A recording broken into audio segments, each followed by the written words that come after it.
Ngayong buwan ng Nobyembre, magsisimula na muling makuha ng mga miyembro ng Pantawid Pamilyang Pilipino Program or PORPIS ang kanilang payout.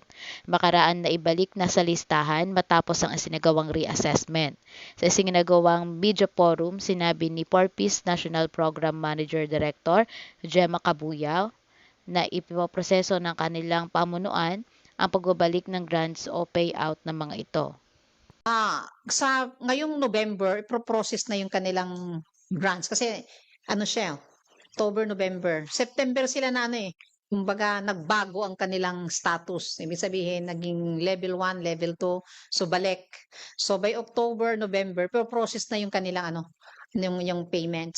Matatandaan, inanunsyo ng opisyal na isinagawang reassessment sa mahigit na 1 bilyon na natag-as nampur ay nasa 761,140 beneficiary lamang ang mananatili sa programa o makakabalik sa programa.